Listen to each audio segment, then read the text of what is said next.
Where do you think you're going? It's not the summer yet. We've still got to plan our end of school year activities, so stick around as I go through 8 of my favourite ways to end the school year.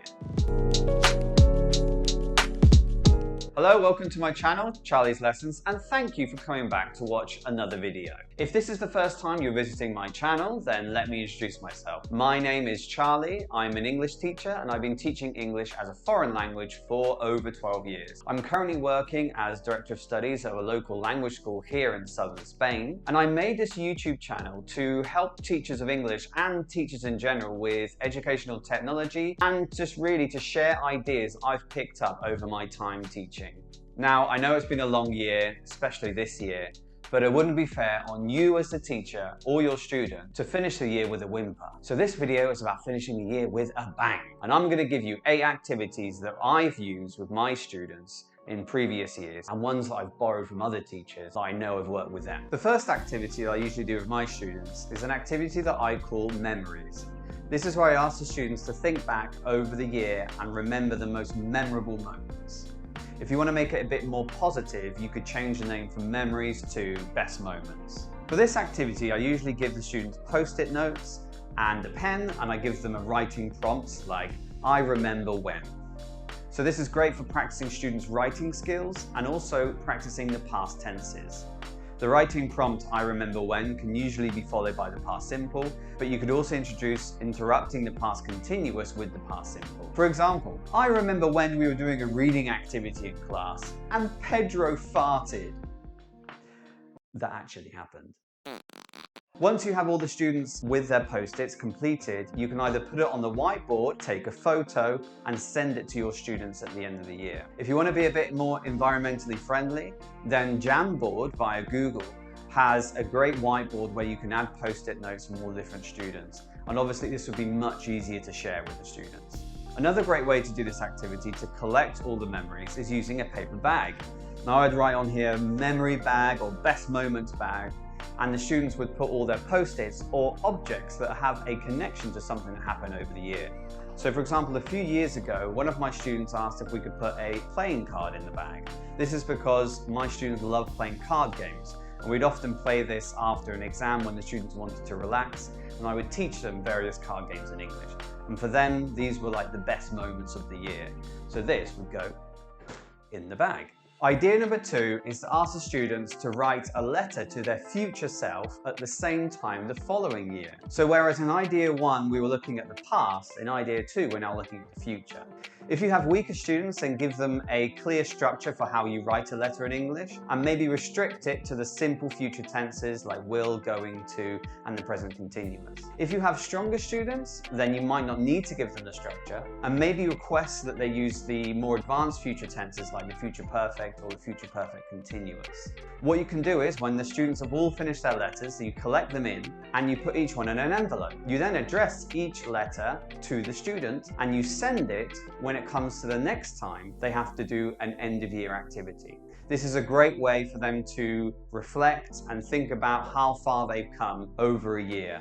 Idea number 3 is an idea that I call Oscars for the classroom. So as you can imagine, this is like an award ceremony for your class. Now it does depend on the relationship between the students and the relationship between the teacher and the students about what you want to award them for. If you're going to award them for skills, then you have to be careful about what reaction that might produce between the students. If I'm awarding for skills, I usually award it to the whole class. And if I want to do individual awards, I might choose silly categories like most punctual, sleepiest, the happiest, the giggliest.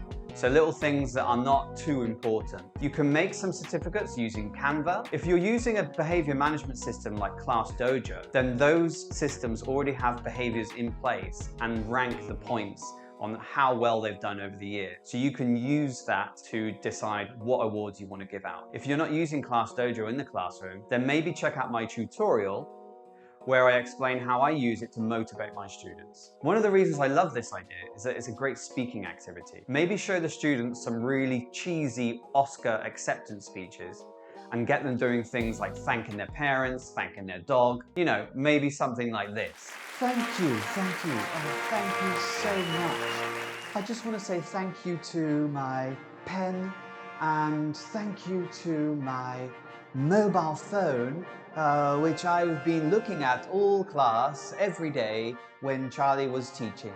Idea number 4 is an idea that I call Quiz the Book.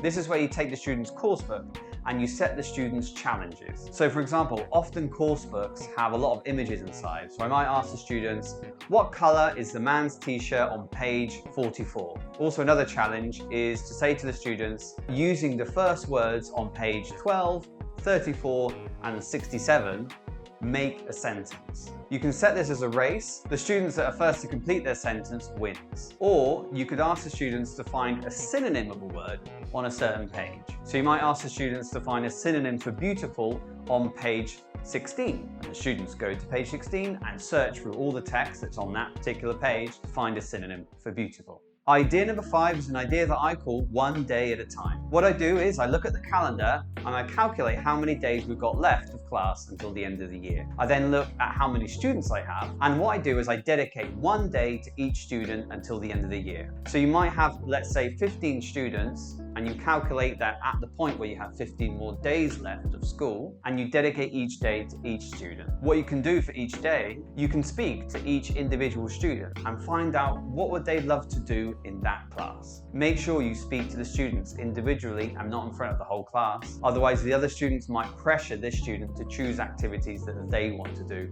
rather than what he or she wants to do. Idea number 6 is to have a theme or fancy dress party. This will work with all ages. What you can do is you can have a class vote on what theme the students would like to celebrate. If the students are having problems choosing, then give them a selection of themes that you know as a teacher you can prepare for. Once the students have chosen their theme, then you can ask them to come in fancy dress on the day of the class. You as the teacher can prepare a playlist of music that is typical of that theme. You can either find a film or a TV series that is related to that theme as well. You can also play some theme-related quizzes or games to make it a bit more fun. So you could expect something like this.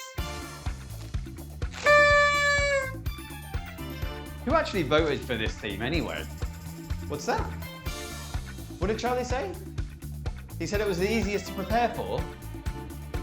Okay. Idea number 7 is an idea that I call Let's Go on Holiday. Now, in idea 2, we wrote a letter to our future selves, but this activity is more designed for the immediate future with the summer holidays coming up. What I do is I give the students a budget and they have to plan a summer holiday of their dreams to any destination in the world and plan a week away, but taking into account flights, hotels, restaurants, activities they might do during the holiday. And the group that spends the least wins. In another one of my videos about Padlet, I also use this idea. So if you have a virtual class or you have students that have access to devices in the class, then why don't you take a look at my video on Padlet just here.